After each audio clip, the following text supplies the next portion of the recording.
Path to Prosperity by James Allen. Foreword. I looked around upon the world, and saw that it was shadowed by sorrow and scorched by the fierce fires of suffering. And I looked for the cause. I looked around, but could not find it.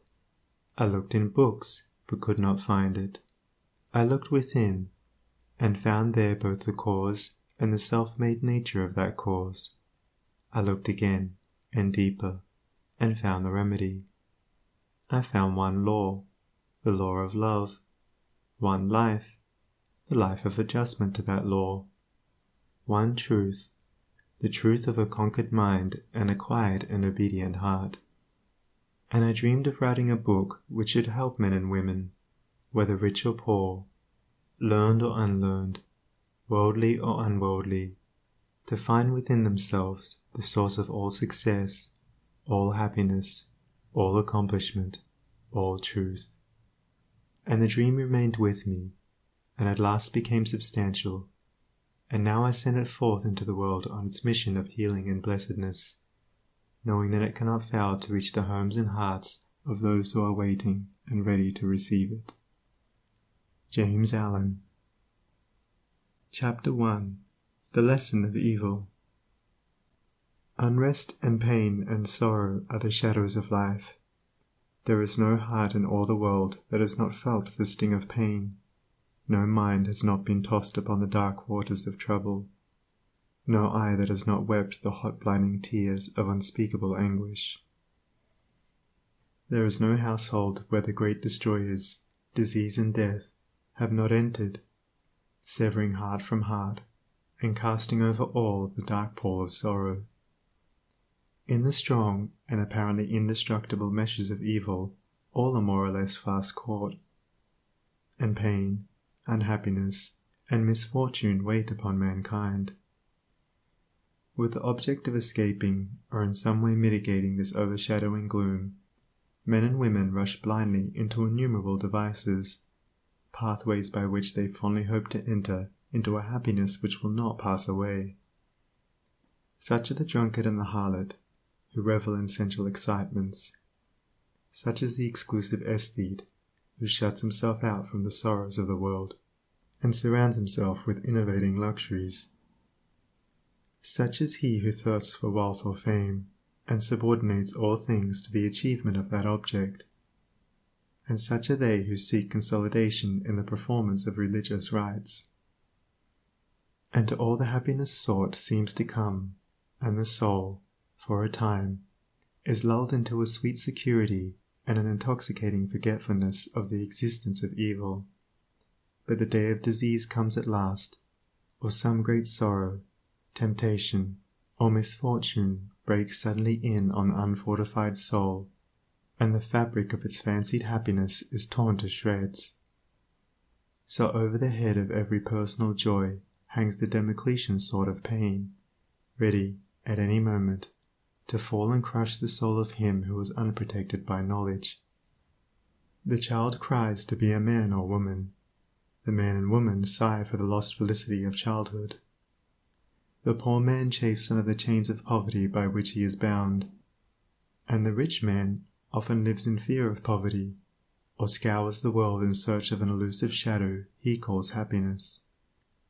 Sometimes the soul feels that it has found a secure peace and happiness in adopting a certain religion, in embracing an intellectual philosophy, or in building up an intellectual or artistic ideal. But some overpowering temptation proves the religion to be inadequate or insufficient. The theoretical philosophy is found to be a useless prop, or in a moment, the idealistic statue upon which the devotee has for years been laboring is shattered into fragments at his feet. Is there, then, no way of escape from pain and sorrow? Are there no means by which bonds of evil may be broken? Is permanent happiness, secure prosperity, and abiding peace a foolish dream? No, there is a way, and I speak it with gladness, by which evil can be slain forever. There is a process by which disease, poverty, or any adverse condition or circumstance can be put on one side, never to return. There is a method by which a permanent prosperity can be secured, free from all fear of the return of adversity, and there is a practice by which unbroken and unending peace and bliss can be partaken of and realized. And the beginning of the way which leads to this glorious realization is the acquirement of a right understanding of the nature of evil. It is not sufficient to deny or ignore evil, it must be understood. It is not enough to pray to God to remove the evil. You must find out why it is there, and what lesson it has for you. It is of no avail to fret and fume and chafe at the chains which bind you. You must know why and how you are bound. Therefore, reader, you must get outside yourself, and must begin to examine and understand yourself. You must cease to be a disobedient child in the school of experience, and must begin to learn, with humility and patience, the lessons that are set for your edification and ultimate perfection. For evil, when rightly understood, is found to be not an unlimited power or principle in the universe, but a passing phase of human experience, and it therefore becomes a teacher to those who are willing to learn. Evil is not an abstract something outside yourself, it is an experience in your own heart, and by patiently examining and rectifying your heart, you will be gradually led into the discovery of the origin and nature of evil, which will necessarily be followed by its complete eradication. All evil is corrective and remedial, and is therefore not permanent. It is rooted in ignorance of the true nature and relation of things, and so long as we remain in that state of ignorance, we remain subject to evil. There is no evil in the universe which is not the result of ignorance, and which would not, if we were ready and willing to learn its lesson, lead us to higher wisdom, and then vanish away. But men remain in evil, and it does not pass away because men are not willing or prepared to learn the lesson which it came to teach them. I knew a child who, every night when its mother took it to bed, cried to be allowed to play with the candle, and one night, when the mother was off guard for a moment, the child took hold of the candle. The inevitable result followed, and the child never wished to play with the candle again. By its one foolish act it learned perfectly the lesson of obedience, and entered into the knowledge that fire burns. And this incident is a complete illustration of the nature, meaning, and ultimate result of all sin and evil. As the child suffered through its own ignorance of the real nature of fire, so older children suffer through their ignorance of the real nature of the things which they weep for and strive after, and which harm them when they are secured. The only difference being that in the latter case the ignorance and evil are more deeply rooted and obscure. Evil has always been symbolized by darkness, and good by light, and hidden within the symbol is contained the perfect interpretation, the reality. For, just as light always floods the universe, and darkness is only a mere speck or shadow cast by a small body intercepting a few rays of the illimitable light, so the light of the Supreme Good is the positive and life-giving power which floods the universe, and evil the insignificant shadow cast by the self that intercepts and shuts off the illuminating rays which strive for entrance.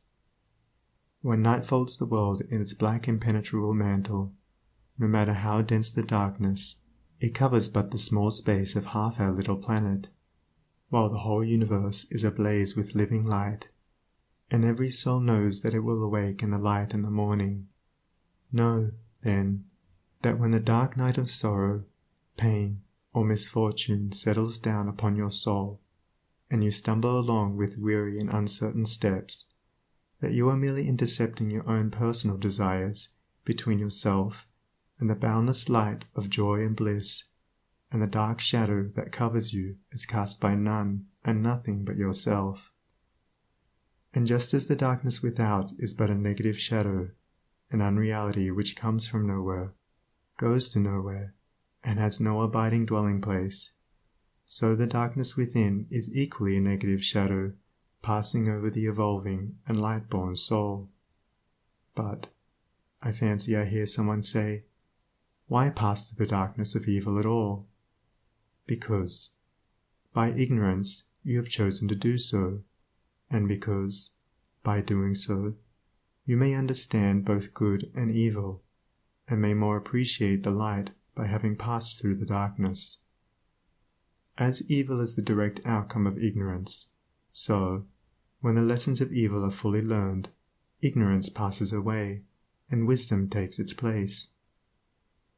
But as a disobedient child refuses to learn its lessons at school, so it is possible to refuse to learn the lessons of experience, and thus remain in continual darkness, and to suffer continually recurring punishments in the form of disease, disappointment, and sorrow.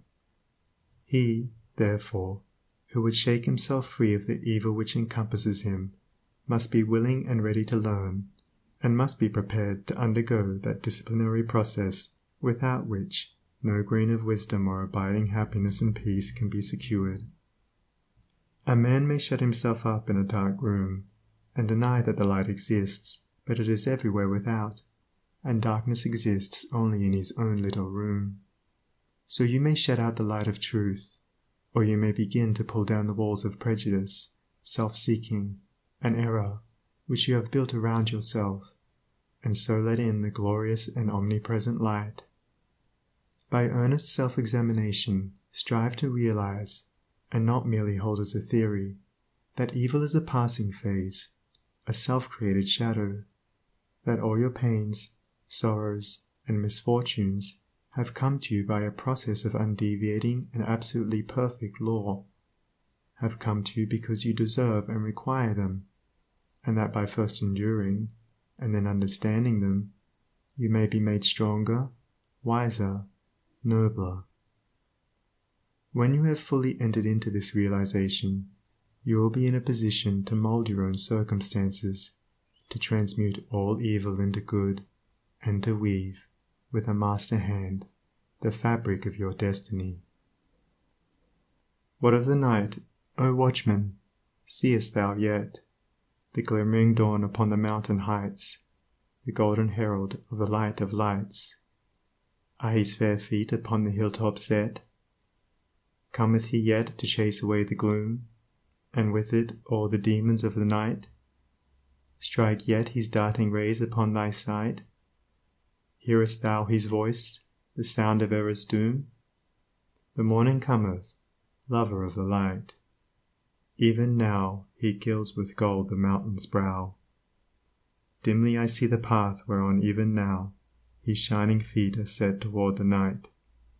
Darkness shall pass away, and all the things that love the darkness and that hate the light shall disappear forever with the night. Rejoice, for thus the speeding herald sings. End of foreword and chapter 1. Recording by Sunny Abdullah.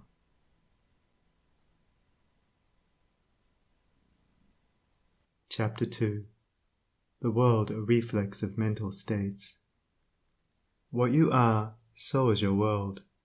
Everything in the universe is resolved into your own inward experience. It matters little what is without, for it is all a reflection of your own state of consciousness. It matters everything what you are within, for everything without will be mirrored and colored accordingly. All that you positively know is contained in your own experience. All that you ever will know must pass through the gateway of experience, and so become part of yourself. Your own thoughts, desires, and aspirations comprise your world, and, to you, all that there is in the universe of beauty and joy and bliss, or of ugliness and sorrow and pain, is contained within yourself. By your own thoughts you make or mar your life, your world, your universe. As you build within by the power of thought, so will your outward life and circumstances shape themselves accordingly. Whatsoever you harbor in the inmost chambers of your heart will, sooner or later, by the inevitable law of reaction, shape itself in your outward life. The soul that is impure, sordid and selfish, is gravitating with unerring precision toward misfortune and catastrophe. The soul that is pure, unselfish and noble is gravitating with equal precision toward happiness and prosperity. Every soul attracts its own, and nothing can possibly come to it that does not belong to it. To realize this is to recognize the universality of divine law. The incidents of every human life, which both make and mar, are drawn to it by the quality and power of its own inner thought life. Every soul is a complex combination of gathered experiences and thoughts, and the body is but an improvised vehicle for its manifestation. What, therefore, your thoughts are, that is your real self, and the world around, both animate and inanimate, wears the aspect with which your thoughts clothe it. All that we are is the result of what we have thought. It is founded on our thoughts. It is made up of our thoughts. Thus said Buddha. And it therefore follows that if a man is happy, it is because he dwells in happy thoughts. If miserable, because he dwells in despondent and debilitating thoughts. Whether one be fearful or fearless, foolish or wise, troubled or serene, within that soul lies the cause of its own state or states, and never without. And now I seem to hear a chorus of voices exclaim, "But do you really mean to say that outward circumstances do not affect our minds?" I do not say that, but I say this, and know it to be an infallible truth, that circumstances can only affect you in so far as you allow them to do so. You are swayed by circumstances because you have not a right understanding of the nature, use, and power of thought. You believe, and upon this little word belief hang all our sorrows and joys, that outward things have the power to make or mar your life. By so doing you submit to those outward things, confess that you are their slave, and they your unconditional master. By so doing, you invest them with a power which they do not, of themselves, possess, and you succumb, in reality, not to the mere circumstances, but to the gloom or gladness, the fear or hope, the strength or weakness, which your thought sphere has thrown around them. I knew two men who, at an early age, lost the hard-earned savings of years. One was very deeply troubled, and gave way to chagrin, worry, and despondency. The other, on reading in his morning paper that the bank in which his money was deposited had hopelessly failed, and that he had lost all, quietly and firmly remarked, "Well, it's gone, and trouble and worry won't bring it back, but hard work will." He went to work with renewed vigor, and rapidly became prosperous, while the former man, continuing to mourn the loss of his money and to grumble at his bad luck, remained the sport and tool of adverse circumstances, in reality, of his own weak and slavish thoughts. The loss of money was a curse to the one because he clothed the event with dark and dreary thoughts. It was a blessing to the other because he threw around it thoughts of strength, of hope, and renewed endeavor. If circumstances had the power to bless or harm, they would bless and harm all men alike. But the fact that the same circumstances will be alike good and bad to different souls proves that the good or bad is not in the circumstance, but only in the mind of him that encounters it. When you begin to realize this, you will begin to control your thoughts, to regulate and discipline your mind, and to rebuild the inward temple of your soul, eliminating all useless and superfluous material, and incorporating into your being thoughts alone of joy and serenity, of strength and life, of compassion and love, of beauty and immortality. And as you do this, you will become joyful and serene, strong and healthy, compassionate and loving, and beautiful with the beauty of immortality. And as we clothe events with the drapery of our own thoughts, so likewise do we clothe the objects of the visible world around us, and where one sees harmony and beauty, another sees revolting ugliness. An enthusiastic naturalist was one day roaming the country lanes in pursuit of his hobby, and during his rambles came upon a pool of brackish water near a farmyard. As he proceeded to fill a small bottle with the water for the purpose of examination under the microscope, he dilated, with more enthusiasm than discretion, to an uncultivated son of the plough who stood close by, upon the hidden and innumerable wonders contained in the pool, and concluded by saying, "Yes, my friend, within this pool is contained 100, nay, 1,000,000 universes, had we but the sense or instrument by which we could apprehend them." And the unsophisticated one ponderously remarked, "I know the water be full of tadpoles, but they be easy to catch."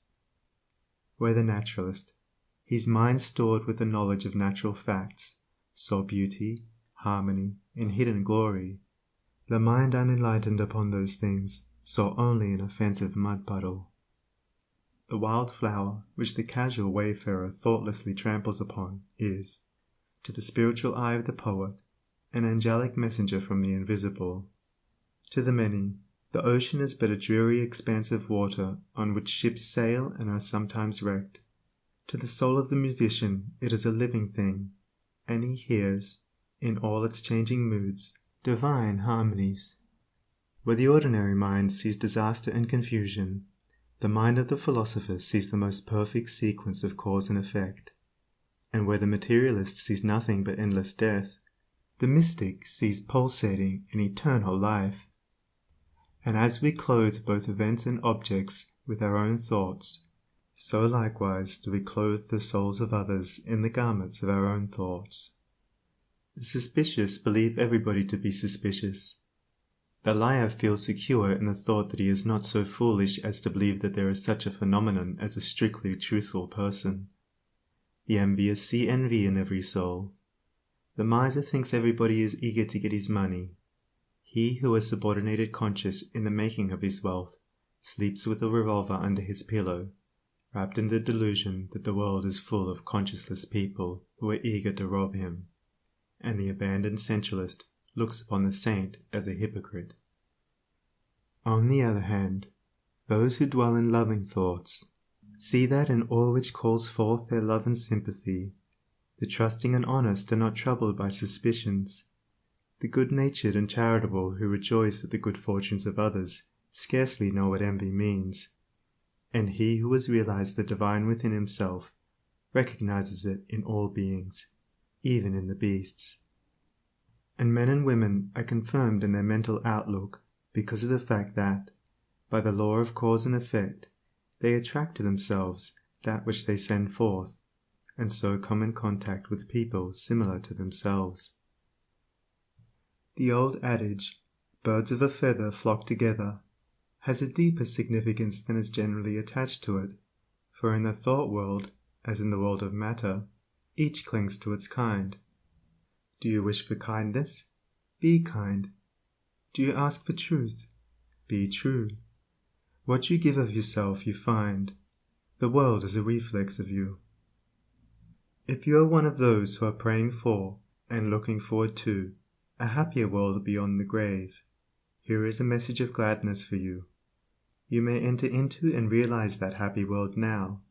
It fills the whole universe, and it is within you, waiting for you to find, acknowledge, and possess. Said one who knew the inner laws of being, "When men shall lo here or lo there, go not after them. The kingdom of God is within you." What you have to do is believe this. Simply believe it with a mind unshadowed by doubt, and then meditate upon it until you understand it. You will then begin to purify and to build your inner world, and as you proceed, passing from revelation to revelation, from realization to realization, you will discover the utter powerlessness of outward things beside the magic potency of a self-governed soul. If thou wouldest right the world, and banish all its evils and its woes, make its wild places bloom, and its drear deserts blossom as the rose, then right thyself. If thou wouldest turn the world from its long, lone captivity in sin, Restore all broken hearts, slay grief, and let sweet consolation in. Turn thou thyself. If thou wouldst cure the world of its long sickness, end its grief and pain, bring in all healing joy, and give to the afflicted rest again, then cure thyself. If thou wouldst wake the world out of its dream of death and darkening strife, bring it to love and peace, and light and brightness of eternal life, wake thou thyself. End of Chapter 2. Recording by Sunny Abdullah.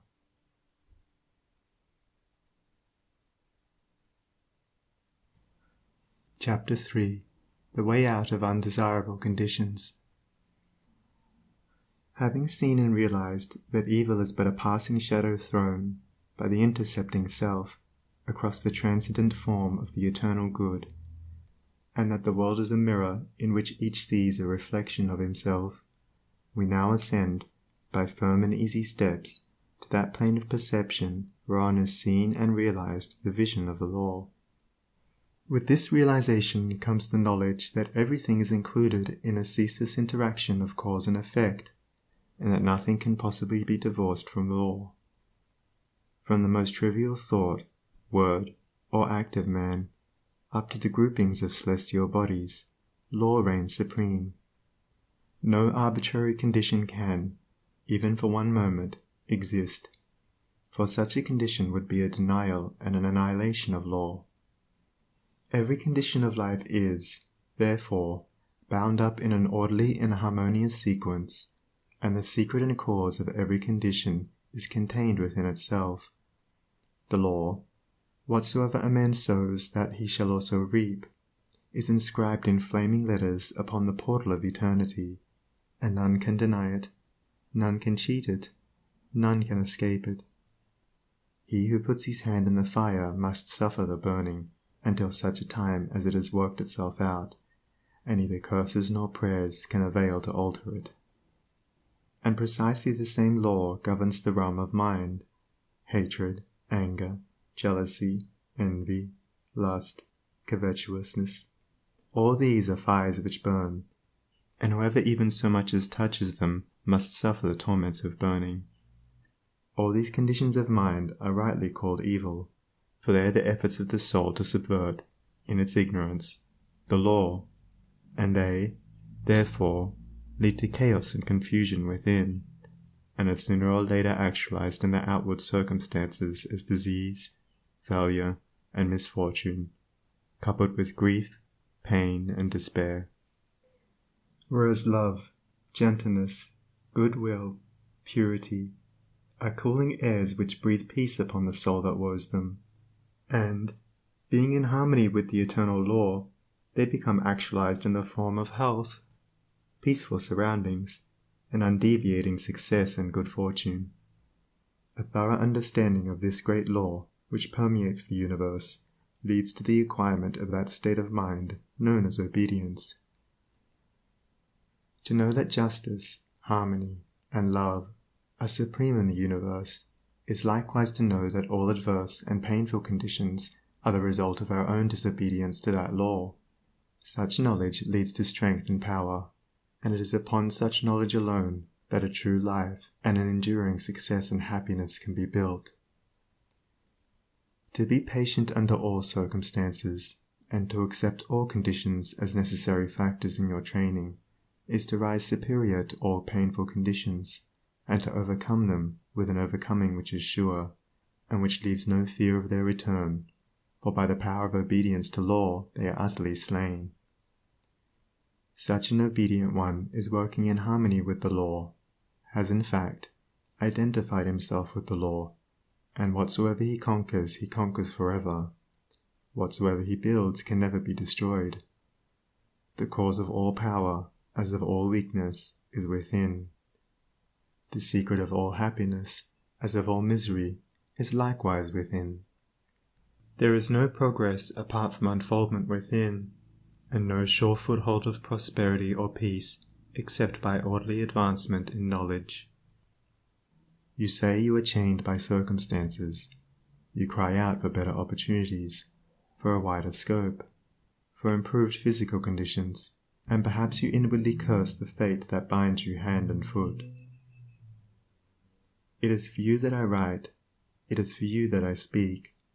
Listen and let my words burn themselves into your heart, for that which I say to you is truth. You may bring about that improved condition in your outward life which you desire, if you unswervingly resolve to improve your inner life. I know this pathway looks barren at its commencement. Truth always does. It is only error and delusion which are at first inviting and fascinating. But if you undertake to walk it, if you perseveringly discipline your mind, eradicating your weaknesses, and allowing your soul forces and spiritual powers to unfold themselves, you will be astonished at the magical changes which will be brought about in your outward life. As you proceed, golden opportunities will be strewn across your path, and the power and judgment to properly utilize them will spring up within you.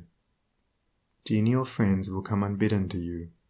Sympathetic souls will be drawn to you as the needle is to the magnet, and books and all outward aids that you require will come to you unsought.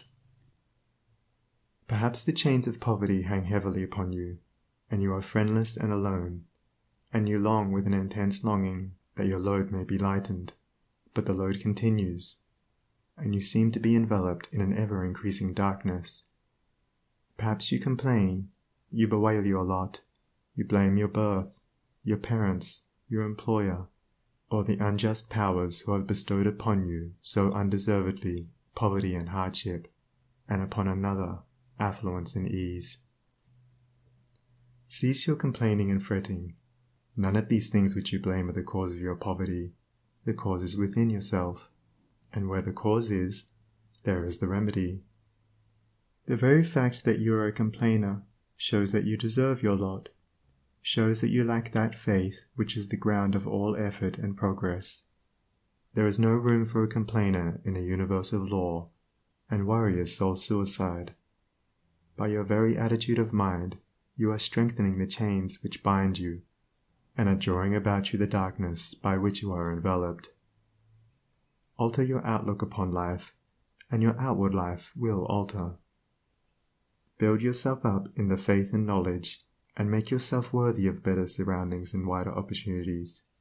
Be sure, first of all, that you are making the best of what you have. Do not delude yourself into supposing that you can step into greater advantages whilst overlooking smaller ones, for if you could, the advantage would be impermanent, and you would quickly fall back again in order to learn the lesson which you had neglected. As the child at school must master one standard before passing on to the next, so, before you can have that greater good which you so desire, you must faithfully employ that which you already possess. The parable of the talents is a beautiful story illustrative of this truth, for does it not plainly show that if we misuse, neglect, or degrade that which we possess, be it ever so mean and insignificant, even that little will be taken from us, for, by our conduct, we show that we are unworthy of it. Perhaps you are living in a small cottage, and are surrounded by unhealthy and vicious influences. You desire a larger and more sanitary residence. Then you must fit yourself for such a residence by first of all making your cottage as far as possible a little paradise. Keep it spotlessly clean. Make it look as pretty and as sweet as your limited means will allow. Cook your plain food with all care, and arrange your humble table as tastefully as you possibly can. If you cannot afford a carpet, let your rooms be carpeted with smiles and welcomes, fastened down with the nails of kind words, driven in with the hammer of patience. Such a carpet will not fade in the sun, and constant use will never wear it away. By so ennobling your present surroundings, you will rise above them, and above the need of them, and at the right time you will pass on into the better house and surroundings which have all along been waiting for you, and which you have fitted yourself to occupy. Perhaps you desire more time for thought and effort, and feel that your hours of labor are too hard and long. Then see to it that you are utilizing to the fullest possible extent what little spare time you have.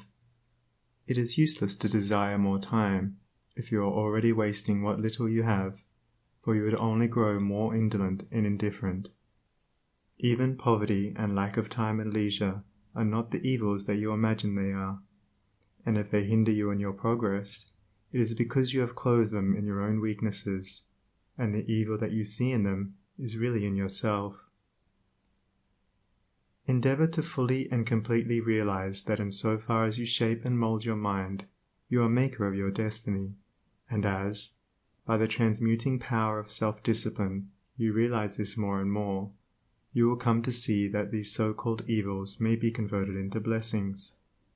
You will then utilize your poverty for the cultivation of patience, hope and courage, and your lack of time in the gaining of promptness of action and decision of mind, by seizing the precious moments as they present themselves for your acceptance. As in the rankest soil the most beautiful flowers are grown, so in the dark soil of poverty the choicest flowers of humanity have developed and bloomed. Where there are difficulties to cope with, and unsatisfactory conditions to overcome, there virtue most flourishes and manifests its glory. It may be that you are in the employ of a tyrannous master or mistress, and you feel that you are harshly treated. Look upon this also as necessary to your training. Return your employer's unkindness with gentleness and forgiveness. Practice unceasingly patience and self-control. Turn the disadvantage to account by utilizing it for the gaining of mental and spiritual strength, and by your silent example and influence you will thus be teaching your employer, will be helping him to grow ashamed of his conduct, and will, at the same time, be lifting yourself up to that height of spiritual attainment by which you will be enabled to step into new and more congenial surroundings at the time when they are presented to you. Do not complain that you are a slave, but lift yourself up, by noble conduct, above the plane of slavery. Before complaining that you are a slave to another, be sure that you are not a slave to self. Look within, look searchingly, and have no mercy upon yourself. You will find there, perchance, slavish thoughts, slavish desires, and in your daily life and conduct, slavish habits. Conquer these. Cease to be a slave to self, and no man will have the power to enslave you. As you overcome self, you will overcome all adverse conditions, and every difficulty will fall before you. Do not complain that you are oppressed by the rich. Are you sure that if you gained these riches you would not be an oppressor yourself? Remember that there is the eternal law, which is absolutely just, and he who oppresses today must himself be oppressed tomorrow, and from this there is no way of escape. And perhaps you, yesterday, in some former existence, were rich and an oppressor, and that you are now merely paying off the debt which you owe to the great law. Practice, therefore, fortitude and faith. Dwell constantly in the mind upon the eternal justice, the eternal good. Endeavor to lift yourself above the personal and the transitory into the impersonal and permanent. Shake off the delusion that you are being injured or oppressed by another, and try to realize, by a profounder comprehension of your inner life and the laws which govern that life, that you are only really being injured by what is within you. There is no practice more degrading, debasing, and soul-destroying than that of self-pity. Cast it out from you. While such a canker is feeding upon your heart, you can never expect to grow into a fuller life. Cease from the condemnation of others, and begin to condemn yourself. Condone none of your acts, desires, or thoughts that will not bear comparison with spotless purity, or endure the light of sinless good. By so doing you will be building your house upon the rock of the eternal, and all that is required for your happiness and well-being will come to you in its own time. There is positively no way of permanently rising above poverty, or any undesirable condition, except by eradicating those selfish and negative conditions within, of which these are the reflection, and by virtue of which they continue. The way to true riches is to enrich the soul by the acquisition of virtue. Outside of real heart virtue, there is neither prosperity nor power, but only the appearances of these. I am aware that men make money who have acquired no measure of virtue, and have little desire to do so. But such money does not constitute true riches, and its possession is transitory and feverish. Here is David's testimony. For I was envious at the foolish when I saw the prosperity of the wicked. Their eyes stand out with fatness, they have more than heart could wish. Verily I have cleansed my heart in vain, and washed my hands in innocence. When I thought to know this, it was too painful for me, until I went into the sanctuary of God. Then understood I their end. The prosperity of the wicked was a great trial to David, until he went into the sanctuary of God, and then he knew their end. You likewise may go into that sanctuary. It is within you. It is that state of consciousness which remains when all that is sordid and personal and impermanent is risen above, and universal and eternal principles are realized. That is the God state of consciousness. It is the sanctuary of the Most High, when by long strife and self-discipline you have succeeded in entering the door of that holy temple. You will perceive, with unobstructed vision, the end and fruit of all human thought and endeavor, both good and evil. You will then no longer relax your faith when you see the immoral man accumulating outward riches, for you will know that he must come again to poverty and degradation. The rich man who is barren of virtue is, in reality, poor, and as surely as the waters of the river are drifting to the ocean, so surely is he, in the midst of all his riches, drifting towards poverty and misfortune. And though he die rich, yet he must return to reap the bitter fruit of all his immorality.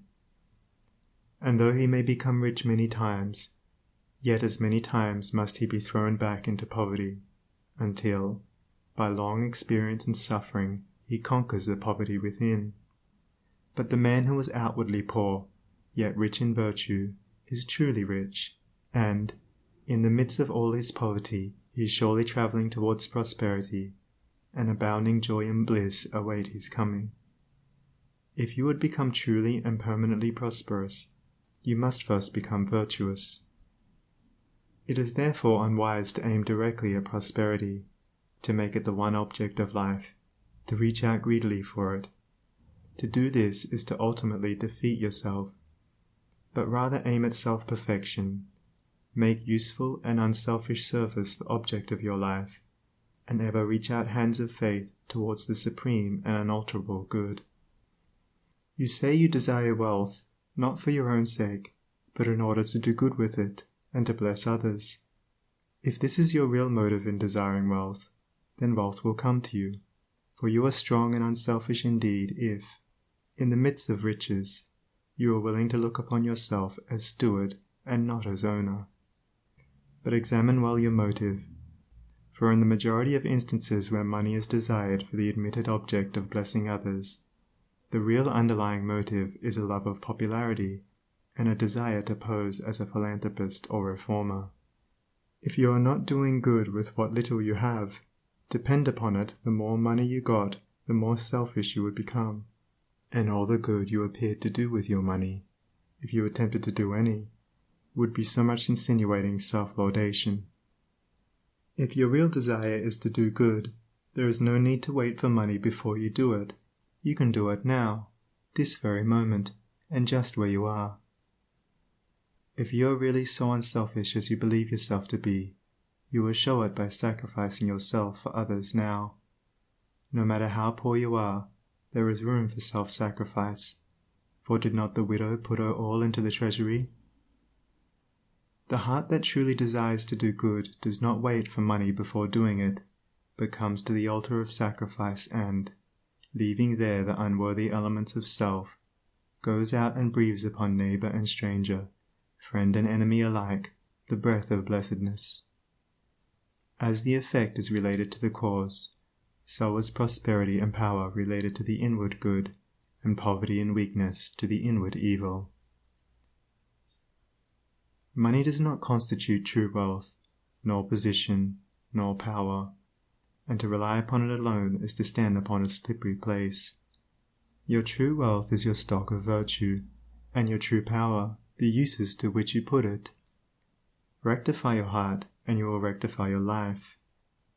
Lust, hatred, anger, vanity, pride, covetousness, self-indulgence, self-seeking, obstinacy, all these are poverty and weakness, whereas love, purity, gentleness, meekness, compassion, generosity, self-forgetfulness, and self-renunciation, all these are wealth and power. As the elements of poverty and weakness are overcome, an irresistible and all-conquering power is evolved from within, and he who succeeds in establishing himself in the highest virtue brings the whole world to his feet. But the rich, as well as the poor, have their undesirable conditions, and are frequently farther removed from happiness than the poor. And here we see how happiness depends, not upon outward aids or possessions, but upon the inward life. Perhaps you are an employer, and you have endless trouble with those whom you employ, and when you do get good and faithful servants, they quickly leave you. As a result, you are beginning to lose, or have completely lost, your faith in human nature. You try to remedy matters by giving better wages, by allowing certain liberties, yet matters remain unaltered.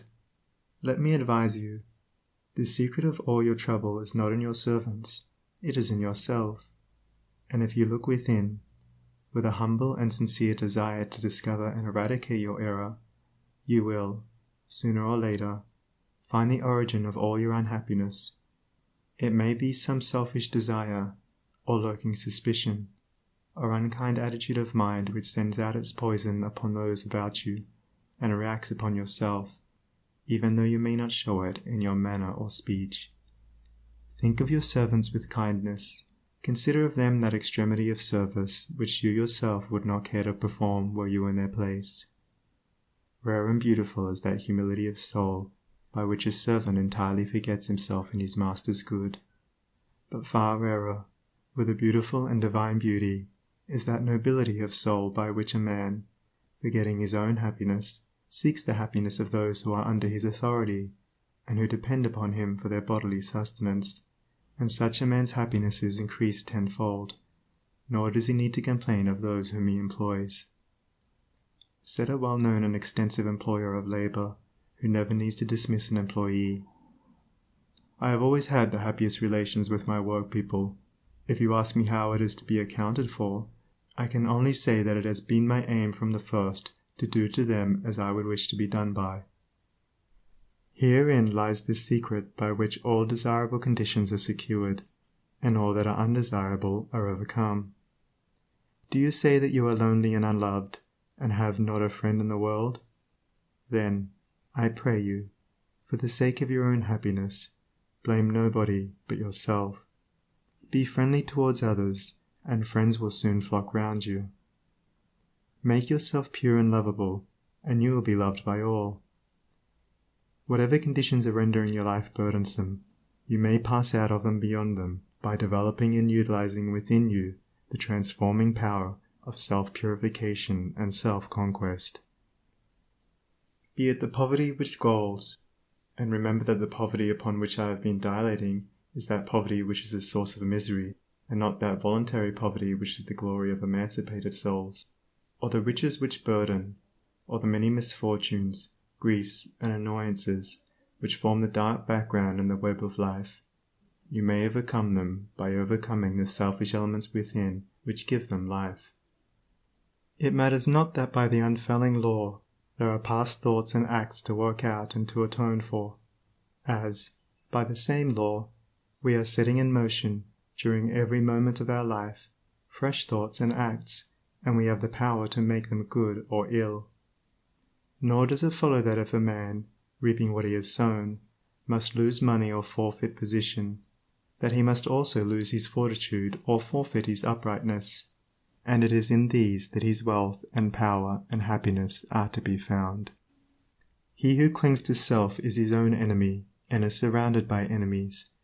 He who relinquishes self is his own saviour and is surrounded by friends like a protecting belt. Before the divine radiance of a pure heart, all darkness vanishes and all clouds melt away, and he who has conquered self has conquered the universe. Come, then, out of your poverty, come out of your pain, come out of your troubles, and sighings, and complainings, and heartaches, and loneliness by coming out of yourself. Let the old tattered garment of your petty selfishness fall from you, and put on the new garment of universal love. You will then realize the inward heaven, and it will be reflected in all your outward life. He who sets his foot firmly upon the path of self-conquest, who walks, aided by the staff of faith, the highway of self-sacrifice, will assuredly achieve the highest prosperity, and will reap abounding and enduring joy and bliss. To them that seek the highest good, all things subserve the wisest ends. Naught comes as ill, and wisdom lends wings to all shapes of evil brood. The darkening sorrow veils a star, that waits to shine with gladsome light. Hell waits on heaven, and after night comes golden glory from afar. Defeats are steps by which we climb, with purer aim to nobler ends. Loss leads to gain, and joy attends true footsteps up the hills of time. Pain leads to paths of holy bliss, to thoughts and words and deeds divine, and clouds that gloom and rays that shine, along life's upward highway kiss. Misfortune does not but cloud the way, whose end and summit in the sky of bright success, sun-kissed and high, awaits our seeking and our stay.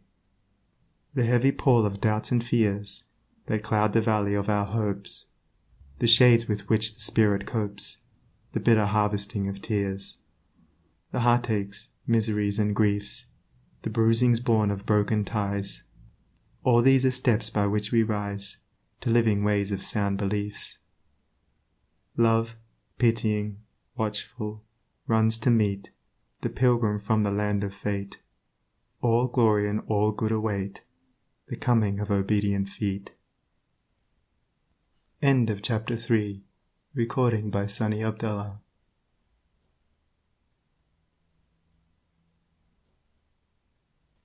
Chapter 4. The silent power of thought, controlling and directing one's forces. The most powerful forces in the universe are the silent forces, and in accordance with the intensity of its power does a force become beneficent when rightly directed, and destructive when wrongly employed. This is a common knowledge in regard to the mechanical forces, such as steam, electricity, etc. But few have yet learned to apply this knowledge to the realm of mind, where the thought forces, most powerful of all, are continually being generated and sent forth as currents of salvation or destruction. At this stage of his evolution, man has entered into the possession of these forces, and the whole trend of his present advancement is their complete subjugation. All the wisdom possible to man on this material earth is to be found only in complete self-mastery, and the command, "Love your enemies," resolves itself into an exhortation to enter here and now into the possession of that sublime wisdom by taking hold of, mastering and transmuting, those mind forces to which man is now slavishly subject, and by which he is helplessly borne, like a straw in the stream, upon the currents of selfishness.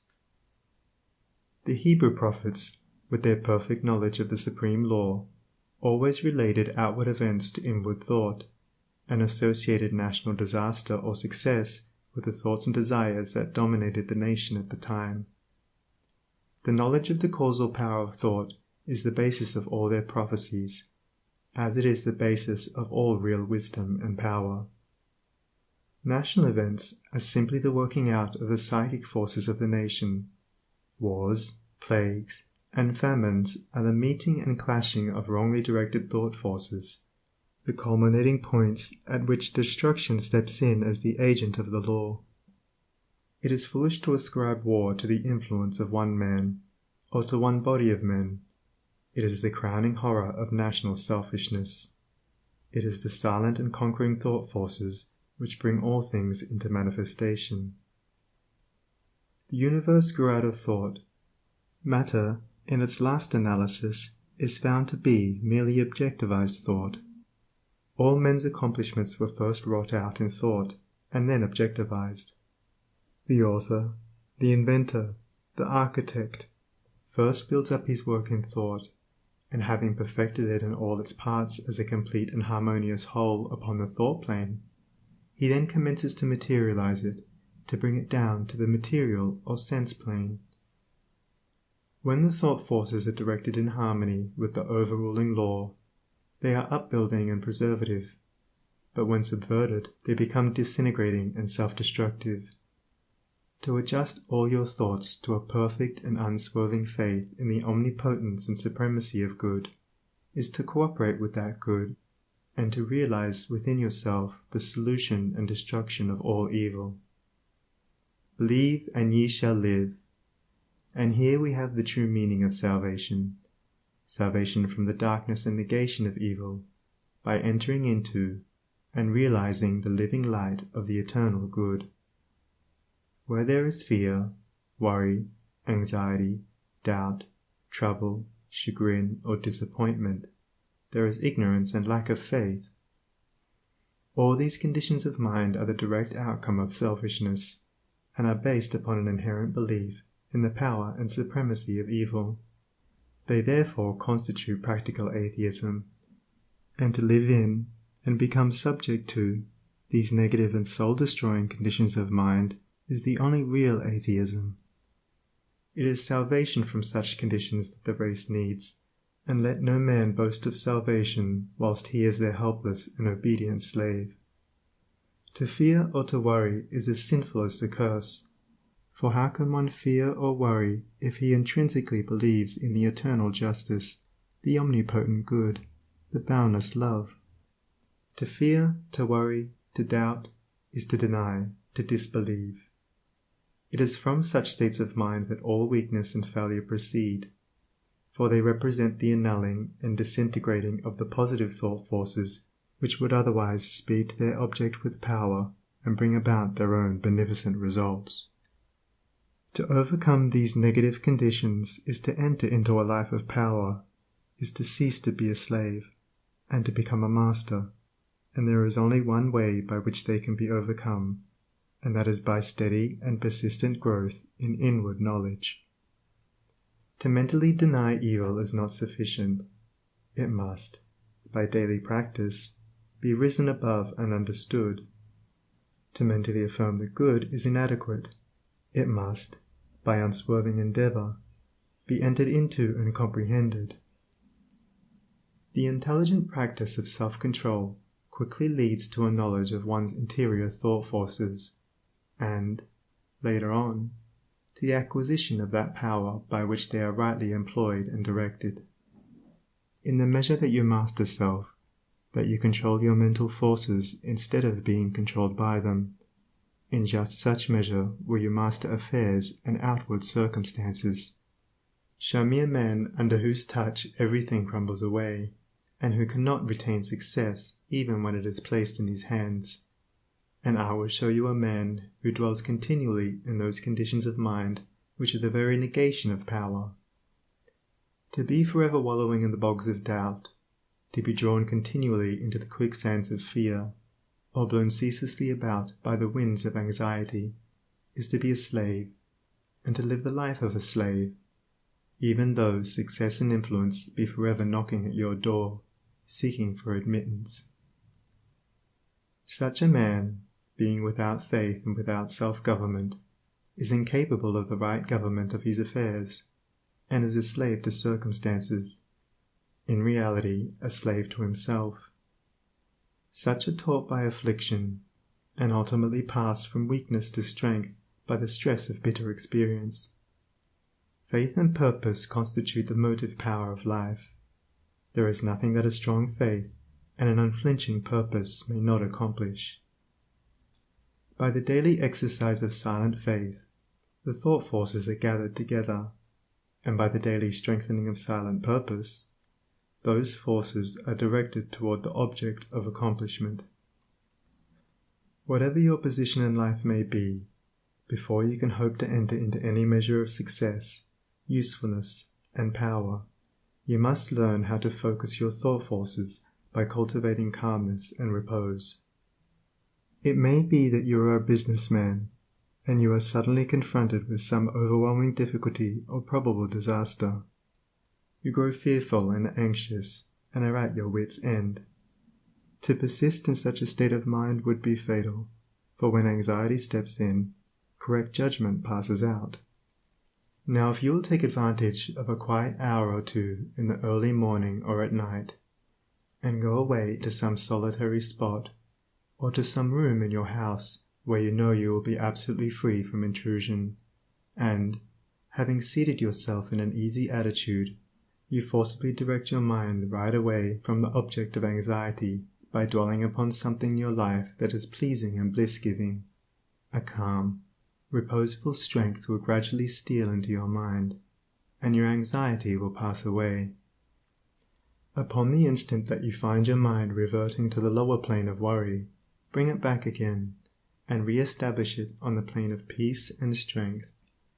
When this is fully accomplished, you may then concentrate your whole mind upon the solution of your difficulty, and what was intricate and insurmountable to you in your hour of anxiety will be made plain and easy, and you will see, with that clear vision and perfect judgment which belong only to a calm and untroubled mind, the right course to pursue and the proper end to be brought about.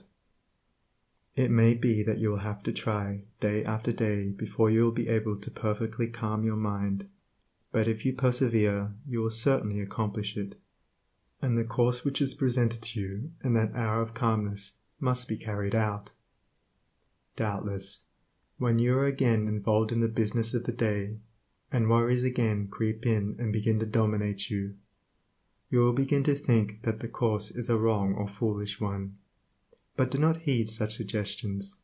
Be guided absolutely and entirely by the vision of calmness, and not by the shadows of anxiety. The hour of calmness is the hour of illumination and correct judgment. By such a course of mental discipline, the scattered thought forces are reunited and directed, like the rays of the searchlight, upon the problem at issue, with the result that it gives way before them. There is no difficulty, however great, but will yield before a calm and powerful concentration of thought, and no legitimate object but may be speedily actualized by the intelligent use and direction of one's soul forces. Not until you have gone deeply and searchingly into your inner nature, and have overcome many enemies that lurk there, can you have any approximate conception of the subtle power of thought, of its inseparable relation to outward and material things, or of its magical potency when rightly poised and directed in readjusting and transforming the life conditions. Every thought you think is a force sent out, and in accordance with its nature and intensity will it go out to seek a lodgment in minds receptive to it, and will react upon yourself for good or evil. There is ceaseless reciprocity between mind, and a continual interchange of thought forces. Selfish and disturbing thoughts are so many malignant and destructive forces, messengers of evil, sent out to stimulate and augment the evil in other minds, which in turn send them back upon you with added power. While thoughts that are calm, pure, and unselfish are so many angelic messengers sent out into the world with health, healing, and blessedness upon their wings, counteracting the evil forces, pouring the oil of joy upon the troubled waters of anxiety and sorrow, and restoring to broken hearts their heritage of immortality. Think good thoughts, and they will quickly become actualized in your outward life in the form of good conditions. Control your soul forces, and you will be able to shape your outward life as you will. The difference between a savior and a sinner is this, that the one has a perfect control of all the forces within him, the other is dominated and controlled by them. There is absolutely no other way to true power and abiding peace, but by self-control, self-government, self-purification. To be at the mercy of your disposition is to be impotent, unhappy, and of little real use in the world. The conquest of your petty likes and dislikes, your capricious loves and hates, your fits of anger, suspicion, jealousy, and all the changing moods to which you are more or less helplessly subject. This is the task you have before you if you would weave into the web of life the golden threads of happiness and prosperity. In so far as you are enslaved by the changing moods within you, you will need to depend upon others and upon outward aids as you walk through life. If you would walk firmly and securely and would accomplish any achievement, you must learn to rise above and control all such disturbing and retarding vibrations. You must daily practice the habit of putting your mind at rest, going into the silence, as it is commonly called. This is a method of replacing a troubled thought with one of peace, a thought of weakness with one of strength. Until you succeed in doing this, you cannot hope to direct your mental forces upon the problems and pursuits of life with any appreciable measure of success. It is a process of diverting one's scattered forces into one powerful channel. Just as a useless marsh may be converted into a field of golden corn, or a fruitful garden, by draining and directing the scattered and harmful streams into one well-cut channel, so he who acquires calmness and subdues and directs the thought currents within himself saves his soul and fructifies his heart and life. As you succeed in gaining mastery over your impulses and thoughts, you will begin to feel, growing up within you, a new and silent power, and a settled feeling of composure and strength will remain with you. Your latent powers will begin to unfold themselves, and whereas formerly your efforts were weak and ineffectual, you will now be able to work with that calm confidence which commands success. And along with this new power and strength, there will be awakened within you that interior illumination known as intuition, and you will walk no longer in darkness and speculation, but in light and certainty. With the development of this soul vision, judgment and mental penetration will be incalculably increased, and there will evolve within you that prophetic vision by the aid of which you will be able to sense coming events and to forecast, with remarkable accuracy, the results of your efforts. And in just the measure that you alter from within will your outlook upon life alter. And as you alter your mental attitude towards others, they will alter in their attitude and conduct toward you. As you rise above the lower, debilitating, and destructive thought forces, you will come in contact with the positive, strengthening, and upbuilding currents generated by strong, pure, and noble minds. Your happiness will be immeasurably intensified, and you will begin to realize the joy, strength, and power which are born only of self-mastery. And this joy, strength, and power will be continually radiating from you, and without any effort on your part, nay, though you are utterly unconscious of it, strong people will be drawn toward you, influence will be put into your hands, and in accordance with your altered thought world will outward events shape themselves. A man's foes are they of his own household, and he who would be useful, strong, and happy must cease to be a passive receptacle for the negative, beggarly, and impure streams of thought, and as a wise householder commands his servants and invites his guests, so must he learn to command his desires, and to say, with authority, what thoughts he shall admit into the mansion of his soul. Even a very partial success in self-mastery adds greatly to one's power, and he who succeeds in perfecting this divine accomplishment enters into possession of undreamed-of wisdom and inward strength and peace, and realizes that all the forces of the universe aid and protect his footsteps who is master of his soul. Would you scale the highest heaven? Would you pierce the lowest hell? Live in dreams of constant beauty, or in basest thinkings dwell? For your thoughts are heaven above you, and your thoughts are hell below. Bliss is not, except in thinking, torment naught but thought can know. Worlds would vanish but for thinking, glory is not but in dreams, and the drama of the ages from the thought eternal streams. Dignity and shame and sorrow, pain and anguish, love and hate, are but maskings of the mighty pulsating thought that governs fate.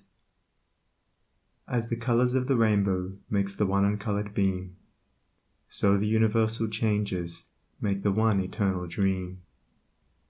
And the dream is all within you, and the dreamer waiteth long for the morning to awake him to the living thought and strong, that shall make the ideal real, make to vanish dreams of hell, in the highest, holiest heaven, where the pure and perfect dwell.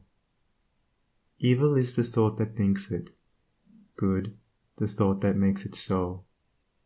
Light and darkness, sin and pureness, likewise out of thinking grow. Dwell in thought upon the grandest, and the grandest you shall see. Fix your mind upon the highest, and the highest you shall be. End of Chapter 4. Recording by Sunny Abdullah.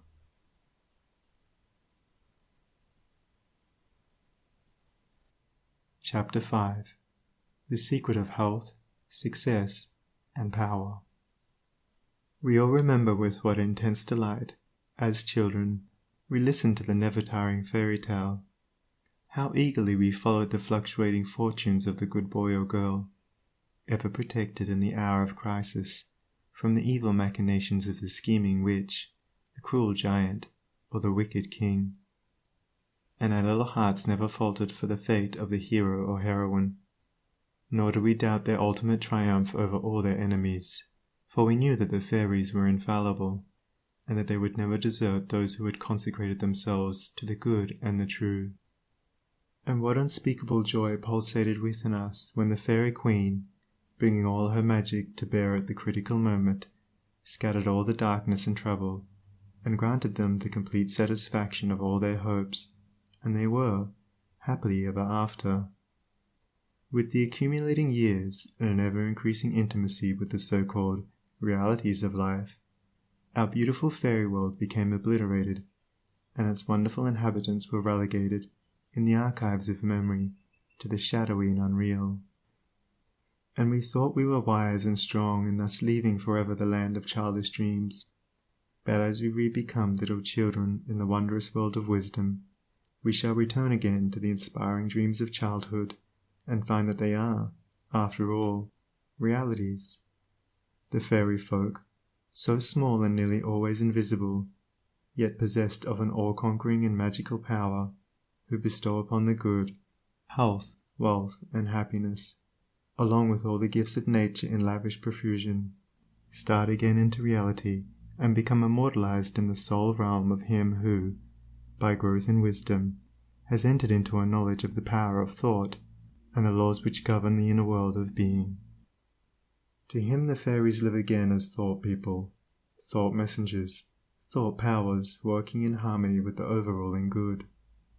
And they who, day by day, endeavor to harmonize their hearts with the heart of the supreme good, do in reality acquire true health, wealth, and happiness. There is no protection to compare with goodness, and by goodness I do not mean a mere outward conformity to the rules of morality. I mean pure thought, noble aspiration, unselfish love, and freedom from vainglory. To dwell continually in good thoughts is to throw around oneself a psychic atmosphere of sweetness and power which leaves its impress upon all who come in contact with it. As the rising sun puts to rout the helpless shadows, so are all the impotent forces of evil put to flight by the searching rays of positive thought which shine forth from a heart made strong in purity and faith. Where there is sterling faith and uncompromising purity, there is health, there is success, there is power. In such a one, disease, failure, and disaster can find no lodgment, for there is nothing on which they can feed. Even physical conditions are largely determined by mental states, and to this truth the scientific world is rapidly being drawn. The old, materialistic belief that a man is what his body makes him is rapidly passing away, and is being replaced by the inspiring belief that a man is superior to his body, and that his body is what he makes it by the power of thought. Men everywhere are ceasing to believe that a man is despairing because he is dyspeptic, and are coming to understand that he is dyspeptic because he is despairing. And in the near future, the fact that all disease has its origin in the mind will become common knowledge. There is no evil in the universe but has its root and origin in the mind, and sin, sickness, sorrow, and affliction do not, in reality, belong to the universal order, are not inherent in the nature of things, but are the direct outcome of our ignorance of the right relations of things. According to tradition, there once lived, in India, a school of philosophers who led a life of such absolute purity and simplicity that they commonly reached the age of 150 years, and to fall sick was looked upon by them as an unpardonable disgrace, for it was considered to indicate a violation of law. The sooner we realize and acknowledge that sickness, far from being the arbitrary visitation of an offended God, or the test of an unwise providence, is the result of our own error or sin, the sooner we shall enter upon the highway of health. Disease comes to those who attract it, to those whose minds and bodies are receptive to it, and flees from those whose strong, pure, and positive thought sphere generates healing and life-giving currents. If you are given to anger, worry, jealousy, greed, or any other inharmonious state of mind and expect perfect physical health, you are expecting the impossible, for you are continually sowing the seeds of disease in your mind. Such conditions of mind are carefully shunned by the wise man, for he knows them to be far more dangerous than a bad drain or an infected house. If you would be free from all physical aches and pains, and would enjoy perfect physical harmony, then put your mind in order, and harmonize your thoughts. Think joyful thoughts, think loving thoughts. Let the elixir of goodwill course through your veins, and you will need no other medicine. Put away your jealousies, your suspicions, your worries, your hatreds, your selfish indulgences, and you'll put away your dyspepsia, your biliousness, your nervousness and aching joints. If you will persist in clinging to these debilitating and demoralizing habits of mind, then do not complain when your body is laid low with sickness. The following story illustrates the close relation that exists between habits of mind and bodily conditions. A certain man was afflicted with a painful disease, and he tried one physician after another, but all to no purpose. He then visited towns which were famous for their curative waters, and after having bathed in them all, his disease was more painful than ever. One night he dreamed that a presence came to him and said, "Brother, hast thou tried all means of cure?" And he replied, "I have tried all." "Nay," said the presence, "come with me, and I will show thee a healing bath which has escaped thy notice." The afflicted man followed, and the presence led him to a clear pool of water, and said, "Plunge thyself in this water, and thou shalt surely recover," and thereupon vanished. The man plunged into the water, and on coming out, lo! his disease had left him, and at the same moment he saw written above the pool the word, "Renounce." Upon waking, the full meaning of his dream flashed across his mind, and looking within he discovered that he had, all along, been a victim to a sinful indulgence, and he vowed that he would renounce it forever. He carried out his vow, and from that day his affliction began to leave him, and in a short time he was completely restored to health. Many people complain that they have broken down through overwork. In the majority of such cases the breakdown is more frequently the result of foolishly wasted energy. If you would secure health, you must learn to work without friction. To become anxious or excited, or to worry over needless details, is to invite a breakdown. Work, whether of brain or body, is beneficial and health-giving, and the man who can work with a steady and calm persistency, freed from all anxiety and worry, and with his mind utterly oblivious to all but the work he has in hand, will not only accomplish far more than the man who is always hurried and anxious, but he will retain his health, a boon which the other quickly forfeits. True health and true success go together, for they are inseparably intertwined in the thought realm. As mental harmony produces bodily health, so it also leads to a harmonious sequence in the actual working out of one's plans. Order your thoughts and you will order your life. Pour the oil of tranquility upon the turbulent waters of the passions and prejudices, and the tempests of misfortune, howsoever they may threaten, will be powerless to wreck the bark of your soul as it threads its way across the ocean of life. And if that bark be piloted by a cheerful and never-failing faith, its course will be doubly sure, and many perils will pass it by which would otherwise attack it. By the power of faith, every enduring work is accomplished. Faith in the Supreme, faith in the overruling law, faith in your work, and in your power to accomplish that work. Here is the rock upon which you must build if you would achieve, if you would stand and not fall. To follow, under all circumstances, the highest promptings within you, to be always true to the Divine Self, to rely upon the inward light, the inward voice, and to pursue your purpose with a fearless and restful heart, believing that the future will yield unto you the meed of every thought and effort, knowing that the laws of the universe can never fail, and that your own will come back to you with mathematical exactitude. This is faith, and the living of faith. By the power of such a faith, the dark waters of uncertainty are divided, every mountain of difficulty crumbles away, and the believing soul passes on unharmed. Strive, O reader, to acquire, above everything, the priceless possession of this dauntless faith, for it is the talisman of happiness, of success, of peace, of power, of all that makes life great and superior to suffering. Build upon such a faith, and you build upon the rock of the eternal, and with the materials of the eternal, and the structure that you erect will never be dissolved, for it will transcend all the accumulations of material luxuries and riches, the end of which is dust. Whether you are hurled into the depths of sorrow, or lifted upon the heights of joy, ever retain your hold upon this faith, ever return to it as your rock of refuge, and keep your feet firmly planted upon its immortal and immovable base.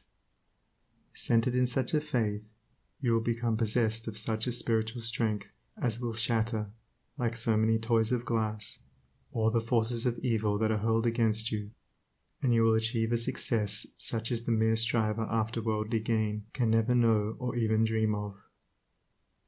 If ye have faith, and doubt not, ye shall not only do this, but if ye shall say unto this mountain, Be thou removed, and be thou cast into the sea, it shall be done. There are those today, men and women tabernacled in flesh and blood, who have realized this faith, who live in it and by it day by day, and who, having put it to the utmost test, have entered into the possession of its glory and peace. Such have sent out the word of command, and the mountains of sorrow and disappointment, of mental weariness and physical pain have passed from them, and have been cast into the sea of oblivion. If you will become possessed of this faith, you will not need to trouble about your success or failure, and success will come. You will not need to become anxious about results, but will work joyfully and peacefully, knowing that right thoughts and right efforts will inevitably bring about right results. I know a lady who has entered into many blissful satisfactions, and recently a friend remarked to her, "Oh, how fortunate you are! You only have to wish for a thing, and it comes to you." And it did, indeed, appear so on the surface, but in reality all the blessedness that has entered into this woman's life is the direct outcome of the inward state of blessedness which she has, throughout life, been cultivating and training toward perfection. Mere wishing brings nothing but disappointment. It is living that tells.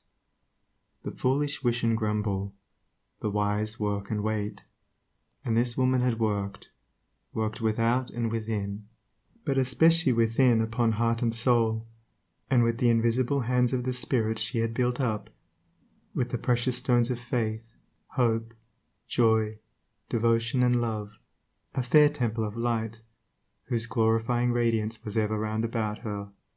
It beamed in her eye, it shone through her countenance, it vibrated in her voice, and all who came into her presence felt its captivating spell. And as with her, so with you. Your success, your failure, your influence, your whole life you carry about you, for your dominant trends of thought are the determining factors in your destiny. Send forth loving, stainless, and happy thoughts, and blessings will fall into your hands, and your table will be spread with the cloth of peace. Send forth hateful, impure, and unhappy thoughts, and curses will rain down upon you, and fear and unrest will wait upon your pillow. You are the unconditional maker of your fate, be that fate what it may. Every moment you are sending forth from you the influences which make or mar your life. Let your heart grow large and loving and unselfish, and great and lasting will be your influence and success, even though you make little money. Confine it within the narrow limits of self-interest, and even though you become a millionaire, your influence and success at the final reckoning will be found to be utterly insignificant. Cultivate, then, this pure and unselfish spirit, and combine with purity and faith, singleness of purpose, and you are evolving from within the elements, not only of abounding health and enduring success, but of greatness and power. If your present position is distasteful to you, and your heart is not in your work, nevertheless perform your duties with scrupulous diligence, and whilst resting your mind in the idea that the better position and greater opportunities are waiting for you, ever keep an active mental outlook for budding possibilities, so that when the critical moment arrives and the new channel presents itself, you will step into it with your mind fully prepared for the undertaking, and with that intelligence and foresight which is born of mental discipline. Whatever your task may be, concentrate your whole mind upon it. Throw into it all the energy of which you are capable. The faultless completion of small tasks leads inevitably to larger tasks. See to it that you rise by steadily climbing, and you will never fall. And herein lies the secret of true power. Learn, by constant practice, how to husband your resources, and to concentrate them, at any moment, upon a given point. The foolish waste all their mental and spiritual energy in frivolity, foolish chatter, or selfish argument, not to mention wasteful physical excesses. If you would acquire overcoming power, you must cultivate poise and passivity. You must be able to stand alone. All power is associated with immovability. The mountain, the massive rock, the storm-tried oak, all speak to us of power, because of their combined solitary grandeur and defiant fixity, while the shifting sand, the yielding twig, and the waving reed speak to us of weakness, because they are movable and non-resistant, and are utterly useless when detached from their fellows. He is the man of power who, when all of his fellows are swayed by some emotion or passion, remains calm and unmoved. He only is fitted to command and control who has succeeded in commanding and controlling himself. The hysterical, the fearful, the thoughtless and frivolous, let such seek company, or they will fall for lack of support.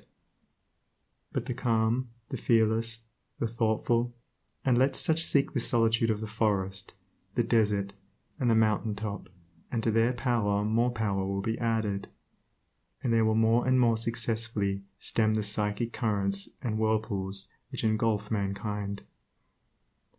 Passion is not power, it is the abuse of power, the dispersion of power.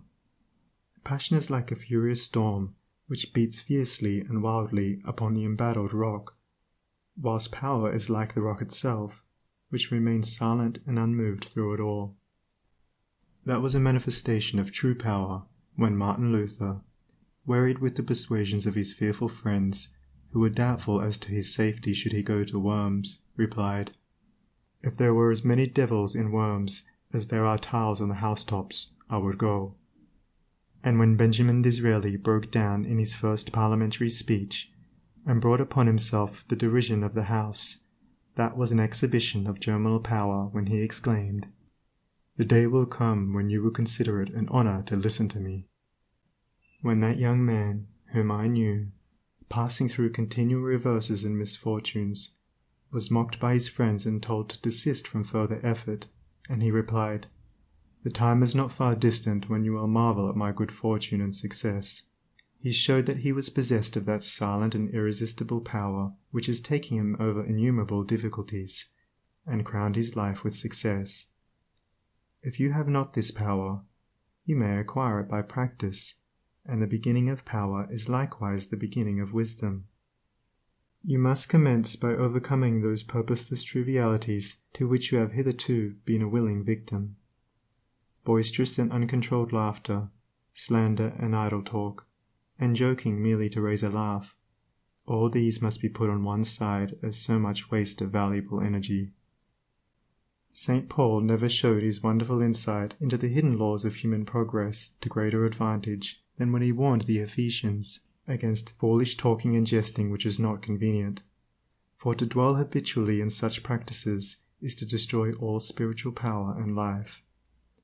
As you succeed in rendering yourself impervious to such mental dissipations, you will begin to understand what true power is, and you will then commence to grapple with the more powerful desires and appetites which hold your soul in bondage, and bar the way to power, and your further progress will then be made clear. Above all, be of single aim. Have a legitimate and useful purpose, and devote yourself unreservedly to it. Let nothing draw you aside. Remember that the double-minded man is unstable in all his ways. Be eager to learn but slow to beg. Have a thorough understanding of your work, and let it be your own. And as you proceed, ever following the inward guide, the infallible voice, you will pass on from victory to victory, and will rise step by step to higher resting places, and your ever-broadening outlook will gradually reveal to you the essential beauty and purpose of life. Self-purified, health will be yours. Faith protected, success will be yours. Self-governed, power will be yours. And all that you do will prosper, for, ceasing to be a disjointed unit, self-enslaved, you will be in harmony with the great law, working no longer against, but with, the universal life, the eternal good. And what health you gain, it will remain with you. What success you achieve will be beyond all human computation, and will never pass away. And what influence and power you wield will continue to increase throughout the ages, for it will be a part of that unchangeable principle which supports the universe. This, then, is the secret of health, a pure heart and a well-ordered mind. This is the secret of success, an unfaltering faith and a wisely directed purpose, and to rein in, with unfaltering will, the dark steed of desire. This is the secret of power. All ways are waiting my feet to tread, the light and dark, the living and the dead, the broad and narrow way, the high and low, the good and bad, and with quick step or slow, I now may enter any way I will, and find, by walking, which is good, which ill. And all good things my wandering feet await, if I but come, with vow inviolate, unto the narrow, high and holy way of heart-born purity, and therein stay, walking, secure from him who taunts and scorns, to flowery meads across the path of thorns. And I may stand where health, success, and power await my coming, if, each fleeting hour, I cling to love and patience, and abide with stainlessness, and never step aside from high integrity. So shall I see at last the land of immortality. And I may seek and find, I may achieve, I may not claim, but, losing, may retrieve. The law bends not for me, but I must bend unto the law, if I would reach the end of my afflictions, if I would restore my soul to light and life, and weep no more. Not mine the arrogant and selfish claim to all good things, be mine the lowly aim, to seek and find, to know and comprehend, and wisdom-ward all holy footsteps wend. Nothing is mine to claim or to command, but all is mine to know and understand. End of Chapter 5. Recording by Sunny Abdullah.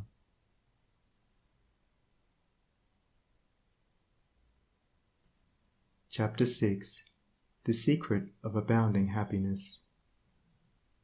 Great is the thirst for happiness, and equally great is the lack of happiness. The majority of the poor long for riches, believing that their possession would bring them supreme and lasting happiness. Many who are rich, having gratified every desire and whim, suffer from ennui and repletion, and are farther from the possession of happiness even than the very poor. If we reflect upon this state of things, it will ultimately lead us to a knowledge of the all-important truth that happiness is not derived from mere outward possessions, nor misery from the lack of them. For if this was so, we should find the poor always miserable, and the rich always happy, whereas the reverse is frequently the case. Some of the most wretched people whom I have known were those who were surrounded with riches and luxury, whilst some of the brightest and happiest people I have met were possessed of only the barest necessities of life. Many men who have accumulated riches have confessed that the selfish gratification which followed the acquisition of riches has robbed life of its sweetness, and that they were never so happy as when they were poor. What, then, is happiness, and how is it to be secured? Is it a figment, a delusion, and a suffering alone perennial? We shall find, after earnest observation and reflection, that all, except those who have entered the way of wisdom, believe that happiness is only to be obtained by the gratification of desire. It is this belief, rooted in the soil of ignorance, and continually watered by selfish cravings, that is the cause of all the misery in the world. And I do not limit the word desire to the grosser animal cravings. It extends to the higher psychic realm, where far more powerful, subtle, and insidious cravings hold in bondage the intellectual and refined, depriving them of all that beauty, harmony, and purity of soul whose expression is happiness. Most people will admit that selfishness is the cause of all the unhappiness in the world, but they fall under the soul-destroying delusion that it is somebody else's selfishness, and not their own. When you are willing to admit that all your unhappiness is the result of your own selfishness, you will not be far from the gates of paradise. But so long as you are convinced that it is the selfishness of others that is robbing you of joy, so long will you remain a prisoner in your self-created purgatory. Happiness is that inward state of perfect satisfaction which is joy and peace, and from which all desire is eliminated. The satisfaction which results from gratified desire is brief and illusionary, and is always followed by an increased demand for gratification. Desire is as insatiable as the ocean, and clamors louder and louder as its demands are attended to. It claims ever-increasing service from its deluded devotees, until at last they are struck down with physical or mental anguish, and are hurled into the purifying fires of suffering. Desire is the reign of hell, and all torments are centered there. The giving up of desire is the realization of heaven, and all delights await the pilgrim there. I sent my soul through the invisible, some letter of that afterlife to spell, and by my soul returned to me, and whispered, I myself am heaven and hell. Heaven and hell are inward states. Sink into self and all its gratifications, and you sink into hell.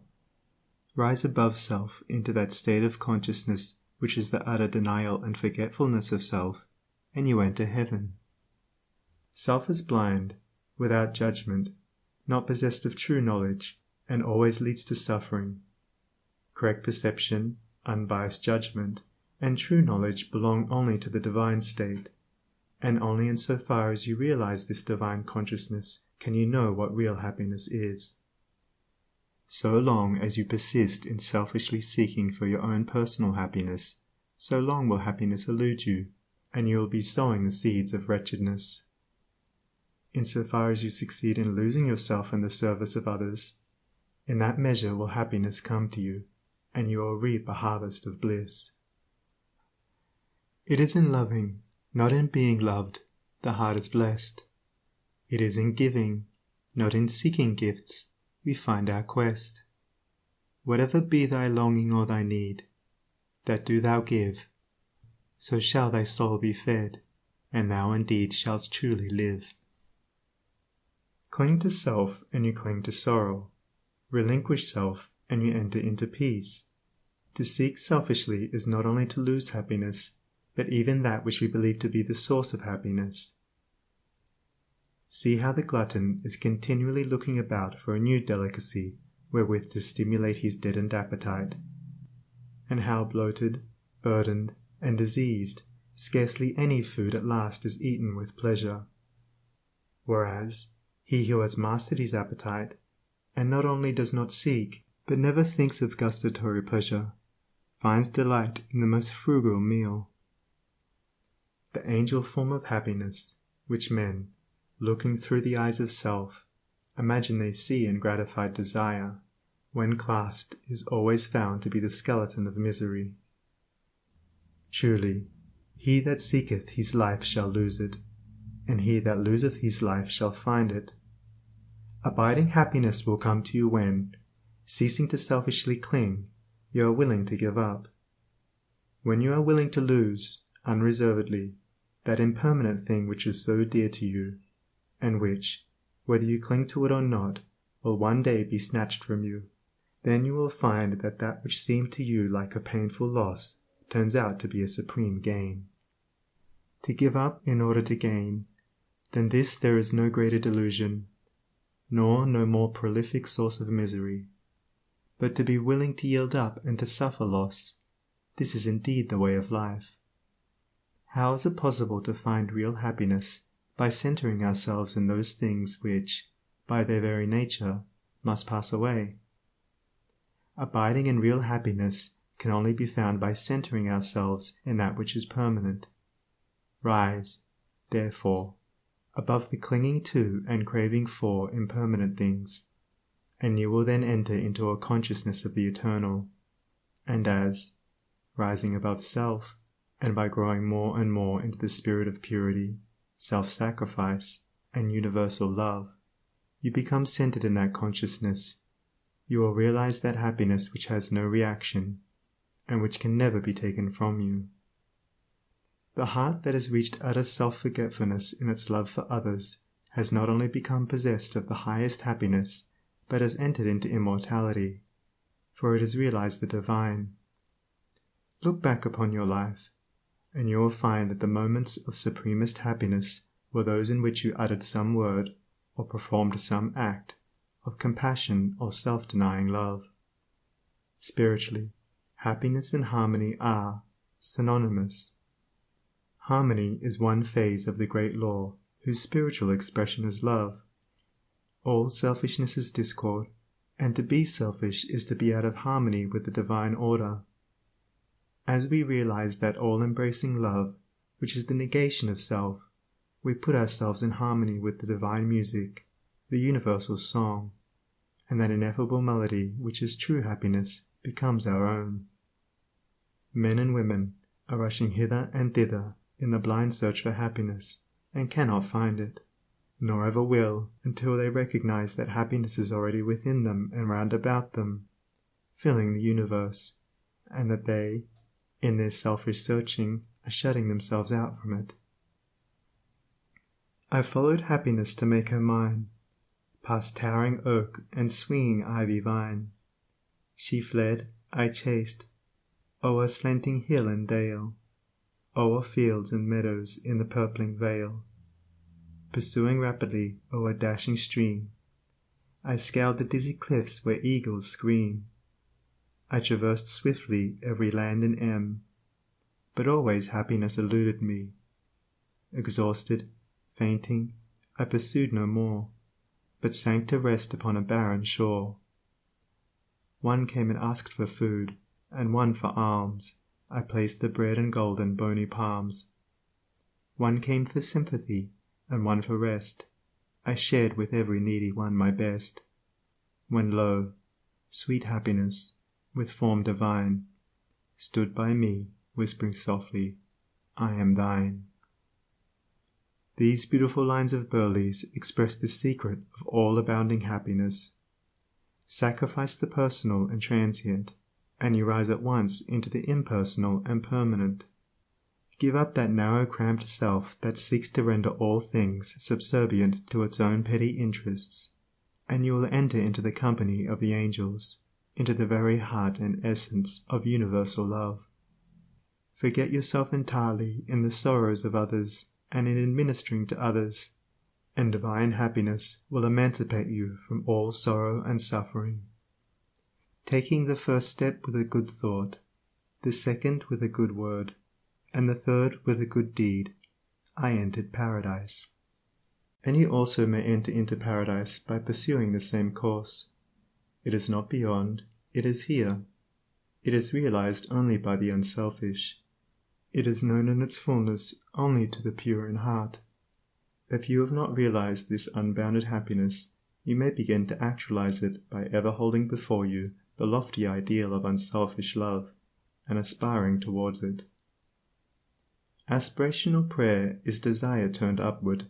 It is the soul turning toward its divine source, where alone permanent satisfaction can be found. By aspiration the destructive forces of desire are transmuted into divine and all-preserving energy.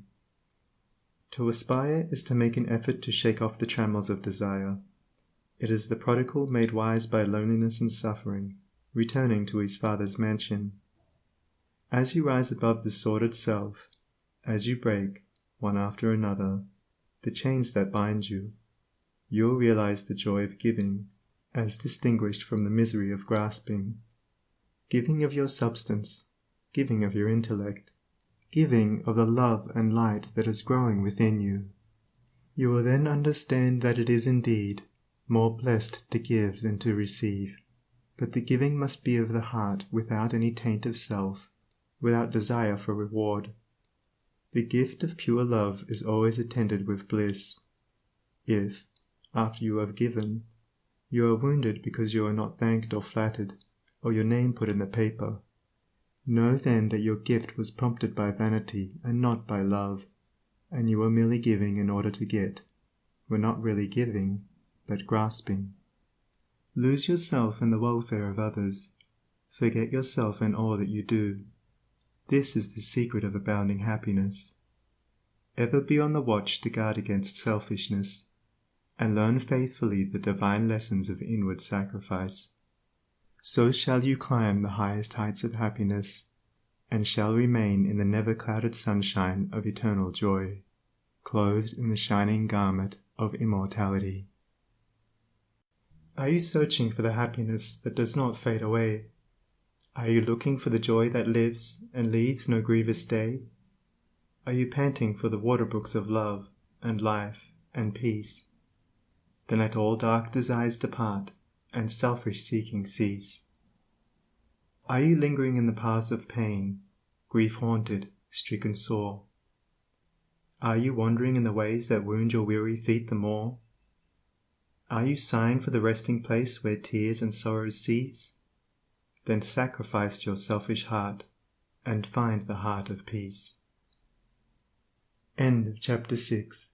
Recording by Sunny Abdullah.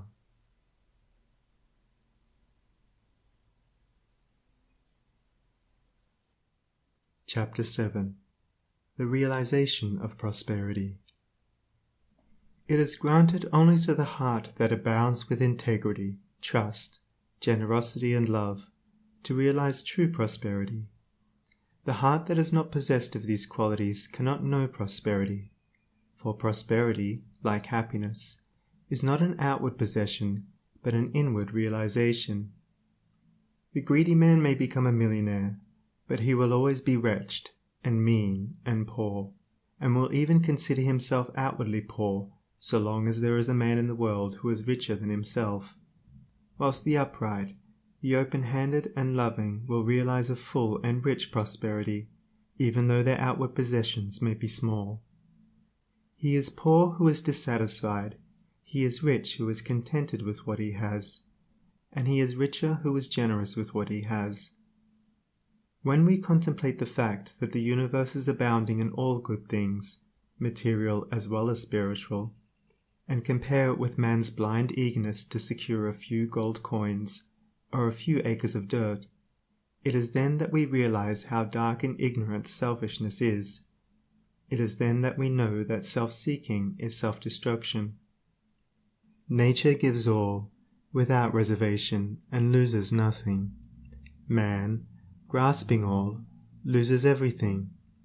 If you would realize true prosperity, do not settle down, as many have done, into the belief that if you do right, everything will go wrong. Do not allow the word competition to shake your faith in the supremacy of righteousness. I care not what men may say about the laws of competition, for do I not know the unchangeable law, which shall one day put them all to rout, and which puts them to rout even now in the heart and life of the righteous man? And knowing this law, I can contemplate all dishonesty with undisturbed repose, for I know where certain destruction awaits it. Under all circumstances, do that which you believe to be right, and trust the law. Trust the divine power that is immanent in the universe, and it will never desert you, and you will always be protected. By such a trust all your losses will be converted into gains, and all curses which threaten will be transmuted into blessings. Never let go of integrity, generosity, and love, for these, coupled with energy, will lift you into the truly prosperous state. Do not believe the world when it tells you that you must attend to number one first, and to others afterwards. To do this is to not think of others at all, but only of one's own comforts. To those who practice this, the day will come when they will be deserted by all, and when they cry out in their loneliness and anguish, there will be no one to hear and help them. To consider oneself before all others is to cramp and warp and hinder every noble and divine impulse. Let your soul expand. Let your heart reach out to others in loving and generous warmth, and great and lasting will be your joy, and all prosperity will come to you. Those who have wandered from the highway of righteousness guard themselves against competition. Those who always pursue the right need not to trouble about such defense. This is no empty statement. There are men today who, by the power of integrity and faith, have defied all competition, and who, without swerving in the least from their methods, when competed with, have risen steadily into prosperity, whilst those who tried to undermine them have fallen back defeated. To possess those inward qualities which constitute goodness is to be armored against all the powers of evil, and to be doubly protected in every time of trial. And to build oneself up in those qualities is to build up a success which cannot be shaken, and to enter into a prosperity which will endure forever. The white robe of the heart invisible is stained with sin and sorrow, grief and pain, and all repentant pools and springs of prayer shall not avail to wash it white again. While in the path of ignorance I walk, the stains of error will not cease to cling. Defilements mark the crooked path of self, where anguish lurks and disappointments sting. Knowledge and wisdom only can avail to purify and make my garments clean, for therein lie love's waters, therein rests peace undisturbed, eternal and serene. Sin and repentance is the path of pain, knowledge and wisdom is the path of peace. By the near way of practice I will find where bliss begins, and how pains and sorrows cease. Self shall depart, and truth shall take its place. The changeless one, the indivisible, shall take up his abode in me, and cleanse the white robe of the heart invisible. End of Chapter 7. Recording by Sunny Abdullah. SONNIE.org. End of The Path of Prosperity by James Allen.